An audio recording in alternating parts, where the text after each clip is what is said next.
दिव्यातील वातीसाठी रडे दिव्यात कापसाच्या वातीसाठी रडे दिव्यातील तेल, कापसाच्या वातीसाठी रडे दिव्यातील तेल.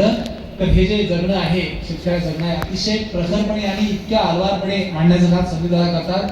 मला माझे वडील बसले, माझ्या वडिलांच्या ओळी आठवतात की हलके कधी होणार का दुःख या मातीतले, की हलके कधी होणार का दुःख या मातीतले, आता तरी भरणार का घावया छातीतले, उभी उजेडाची आस आता कशासाठी धरावी, तेलही संपले जर मिळमिळत्या वाटीतले, तेलही संपले जर मिळमिळत्या वाटीतले. परंतु या मिळमिळत्या वाटीतलं तेल तुम्हाला आम्हाला समाज दुरी म्हणून संपू द्यायचं नाही आहे. आणि अतिशय जबरदस्त आणि भारदस्त शैलीमध्ये संगीत आम्ही आपल्या कविता सादर केलेल्या आहे.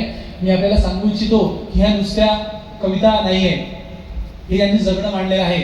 संदीप दादा स्वतः जे स्वाभिमानी शेतकरी संघटना आहे तिचे प्रदेशाध्यक्ष आहेत, युवा जे विंग आहे त्याचे, त्यामुळे महाराष्ट्रभर हिंदत हे जे सगळं जगणं आहे, शेतकरी जगणं त्यांनी पाहिलेलं आहे आणि ते त्याच्या कवितेमधून आलेलं आहे.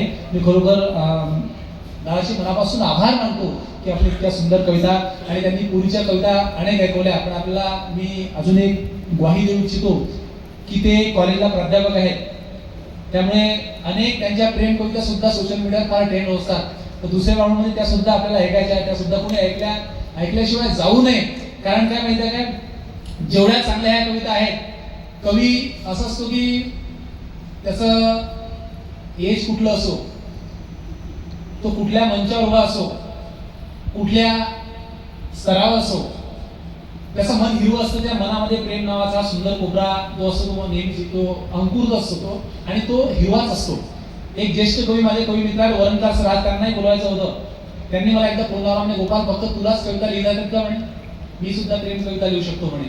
म्हटलं ऐकवा म्हणे, एक माझी प्रेम कविता की म्हणे, ती तिच्या घराच्या गच्चीवर, मी माझ्या घराच्या गच्चीवर, ती मला बघून दात घासायची, मी तिला बघून दात घासायची.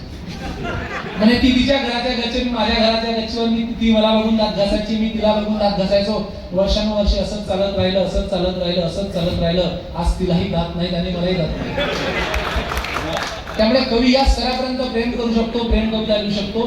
माझी आपल्याला आवर्जून विनंती आहे की संदीप दादांच्या